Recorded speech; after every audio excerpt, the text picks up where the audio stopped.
Hello students, this is Hetal Bhandari from HR Institute of Studies. Today we are going to continue with the same chapter, chapter number 3, that is Understanding Quadrilateral Standard 8 NCERT Maths. Okay, अपन ने last time second question पे complete किया था, अपन question number 3 से continue करेंगे. Can a quadrilateral ABCD be a parallelogram? Last lecture में अपन ने parallelogram के जितनी भी प्रॉपर्टीज थी वो स्टडी की थी, उससे रिलेटेड सम स्टडी किए थे. आधे वैल्यूज दिए और आधे नहीं दिए तो कैसे फाइंड आउट करते वो स्टडी किए थे. क्लियर है? अब अपन आगे के पैरेललोग्राम के सम्स करेंगे. So can a quadrilateral ABCD B a parallelogram if कुछ कंडीशंस दिए, क्या वो पैरेललोग्राम हो सकता है अगर ये कंडीशन है तो अपन देखेंगे क्या वो कंडीशन फुलफिल हो रही है, क्या वो प्रॉपर्टीज को फुलफिल कर रहे हैं, क्या वो प्रॉपर्टीज लग रही है तो वो पैरेललोग्राम होगा, अगर नहीं लग रही है तो पैरेललोग्राम नहीं होगा. तो अपन को बताना है whether a particular figure be a parallelogram और not. Okay, standard 8 chapter 3. Okay, so question number 3. First एक फिगर है ABCD quadrilateral ABC and D. अपन को बताना है कि वो पैरेललोग्राम है कि नहीं. If angle D plus angle B is equal to 180 degree, angle D plus angle B is equal to 180 degree. अब ये कंडीशन क्या हो सकता है? Normally adjacent angles are supplementary, मतलब बाजू वाले दो एंगल का टोटल 180 डिग्री हो सकता है. लेकिन अगर सब 90 हो तो भी तो अपोजिट एंगल का टोटल 180 डिग्री हो सकता है. अगर सब 90 हो, सब राइट एंगल हो तो अपोजिट दो एंगल का टोटल 180 डिग्री हो सकता है. तो ये कंडीशन क्या है? इट मे और may not be a parallelogram. ऐसे करके छोड़ देना. इट मे और may not be a parallelogram. अब इसके अंदर एक स्टेटमेंट क्या लिखना है? एडजेसेंट एंगल, जो मैंने समझाया अभी, adjacent angles are supplementary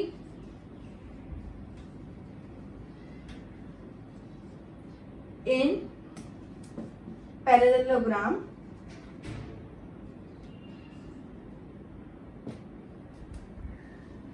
and दूसरा मैंने प्रॉपर्टी क्या बताया? देखते हैं, एडजेसेंट एंगल सप्लीमेंट्री होता है, अपोजिट एंगल्स सेम होता है. अपोजिट एंगल्स, बस ये दो प्रॉपर्टी लिख देनी है, are equal in parallelogram.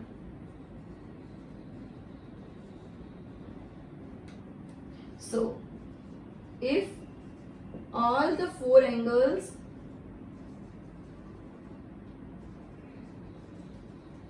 are right angle,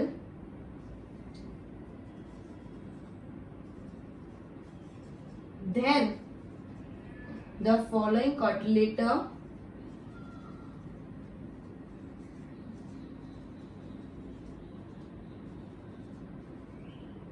may be parallelogram. ठीक है, इतना समझ आया? अच्छे से गो थ्रू कर लो. ये पूरा थोड़ा थियोरेटिकल क्वेश्चन हो गया. क्या बोला है कि एडजेसेंट एंगल्स पैरेललोग्राम में सप्लीमेंट्री होते हैं, that is the sum of both the angles is 180 degree and opposite angles equal होते हैं. लेकिन अगर चारों एंगल राइट एंगल हुए, मतलब चारों एंगल अगर इक्वल है तो हो सकता है कि अपोजिट एंगल का टोटल भी 180 डिग्री हो, तो हो सकता है कि क्वाड्रिलेटरल पैरेललोग्राम हो. कंफर्मेशन नहीं है बट पॉसिबल है. ठीक है, एक बार गो थ्रू कर लो. Okay, next.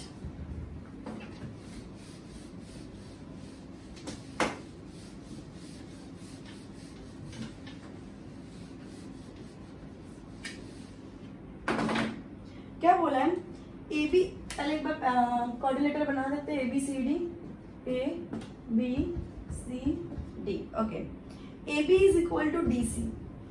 AB is equal to DC. Correct, opposite sides are equal in parallelogram. ये कंडीशन फुलफिल हो रही है. AD is equal to 4 and BC is equal to 4.4, but one pair of opposite sides are not equal, so it cannot be a parallelogram. पहले क्या लिखना है? Opposite sides are equal in parallelogram, but here one pair of opposite side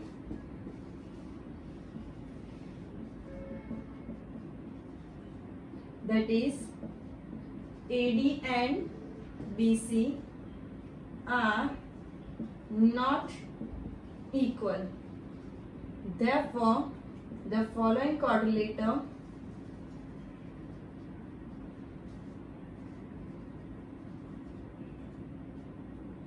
मतलब क्या होता है? कोई भी ऐसा फिगर, कोई भी ऐसा पॉलीगॉन जो चार लाइन सेगमेंट से बनता है, कोई भी ऐसा पॉलीगॉन जो चार लाइन सेगमेंट से बनता है, उसको बोलते हैं क्वाड्रिलेटर.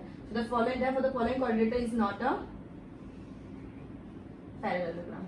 अपन को क्या पूछा है कि पर्टिकुलर क्वाड्रिलेटर पैरेललोग्राम है या नहीं है? नहीं है, बिकॉज अपोजिट साइड्स पैरेललोग्राम में इक्वल होती है, लेकिन इधर एक pair of opposite sides equal नहीं है, सो पैरेललोग्राम नहीं है. क्लियर? अच्छे से गो थ्रू कर दो एक बार. ओके, नेक्स्ट कंडीशन क्या है?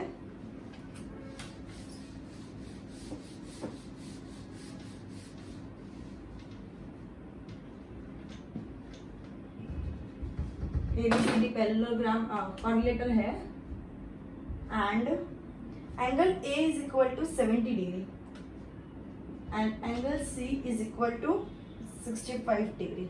पॉसिबल ही नहीं है. सबसे पहले नो. अब क्यों no? No, it is not a parallelogram.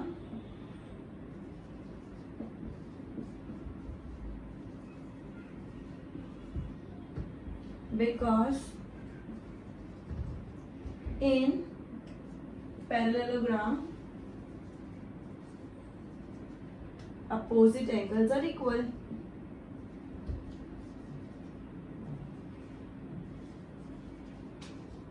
ये पैरेललोग्राम नहीं है, बिकॉज पैरेललोग्राम में अपोजिट एंगल्स इक्वल होते हैं, इधर अपोजिट एंगल इक्वल नहीं है, इसलिए पैरेललोग्राम नहीं है. Clear everyone? एक बार अच्छे से गो थ्रू कर दो.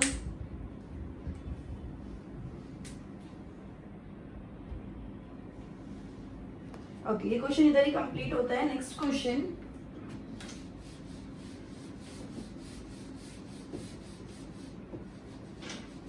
नेक्स्ट क्वेश्चन क्या बोल रहा है? Draw a rough figure of a quadrilateral that is not a parallelogram but has exactly two opposite angles of equal measure. कोई भी ऐसा फिगर बनाओ, क्वाड्रिलेटर बनाओ जिसके अंदर दो अपोजिट एंगल्स इक्वल हो और दो इक्वल नहीं हो. दो अपोजिट एंगल्स इक्वल हो. समझो, अगर ये मैंने चार लाइन, कोई भी चार लाइन वाला फिगर क्वाड्रिलेटर होता है. समझो, ये दोनों मैंने एंगल इक्वल बना दिए एंड ये दोनों एंगल इक्वल नहीं है. ये दोनों एंगल इक्वल है और ये दोनों एंगल इक्वल नहीं है. तो ये क्या लग रहा है? Kite. Two angles are equal and two angles are not. अपन को क्या बताना है कि पैरेललोग्राम नहीं है. समझो, ये A, ये B, ये C, ये D. Angle B is equal to angle D, but angle A is not equal to angle C, and in parallelogram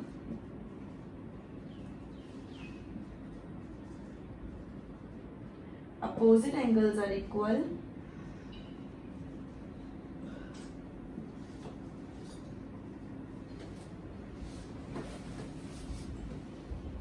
So the following quadrilater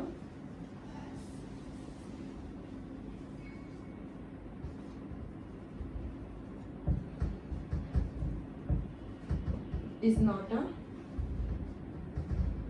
parallelogram. Parallelogram में अपोजिट एंगल्स इक्वल होते हैं, लेकिन इधर एक pair of opposite angles equal है और एक pair नहीं है. सो ये फॉलोइंग क्वाड्रिलेटर पैरेललोग्राम नहीं है. अच्छे से गो थ्रू कर लो इसको.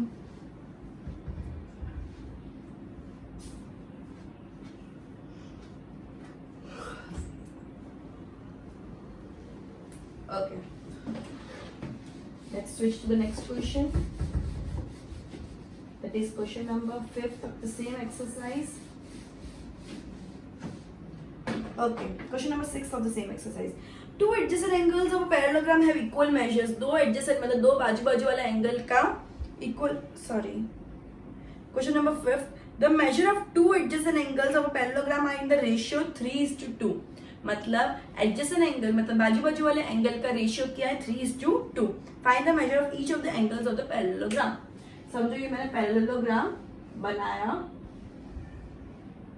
A B C D खुद से नाम दे दिया है एंड समझो ये दो बाजू वाले एंगल जो है एडजेसेंट एंगल्स हैं उनका रेशियो क्या 3:2 इन पैरेललोग्राम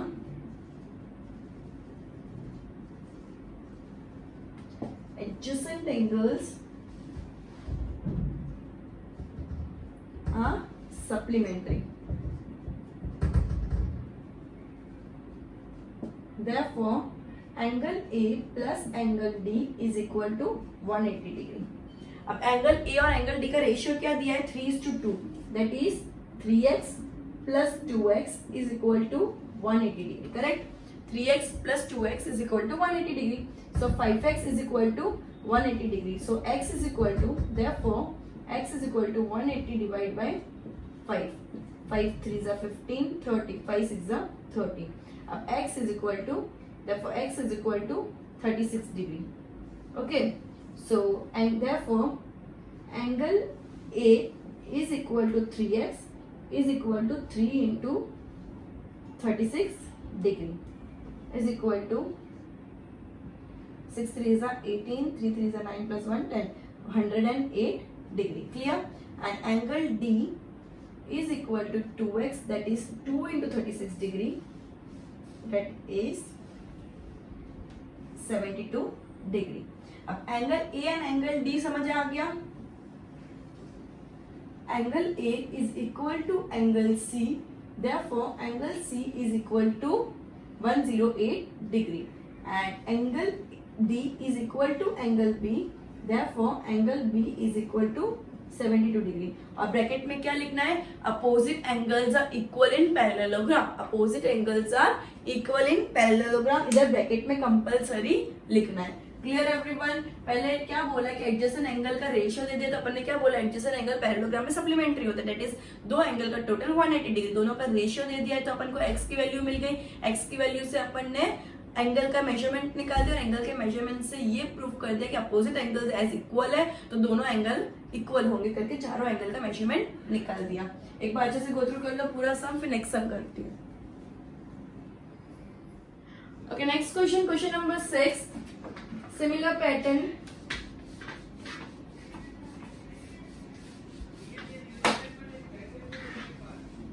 ओके, नेक्स्ट क्वेश्चन में क्या बोला? Two adjacent angles of a parallelogram have equal major. Find the measure of each of the angles of the parallelogram. दो एडजेसेंट का मेजरमेंट इक्वल है. इन parallelogram adjacent angles are equal, supplementary, sorry. In parallelogram, adjacent angles are supplementary. Therefore, angle A plus angle D is equal to 180 degree.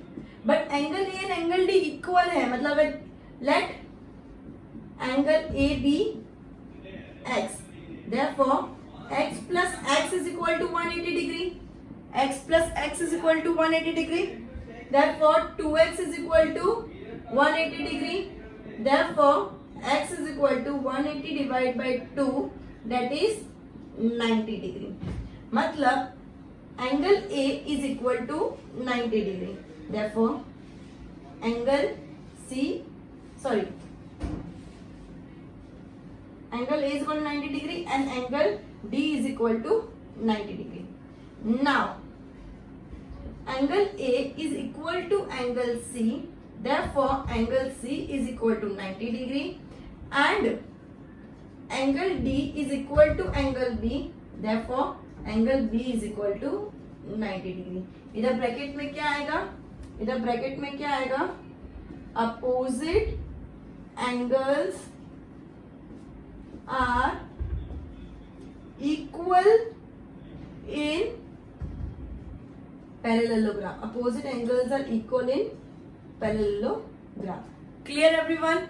इधर तक ये point तक सबको clear हो गया. सेम टाइप का क्वेश्चन है question number 6 and question number 5. Similar pattern है, खाली उसके अंदर रेशियो दे दिया था, इसके अंदर इक्वल बोल दिया. Clear everyone? So goodbye everyone. We'll end this lecture by this question and we'll continue with the next question in the next lecture. Goodbye.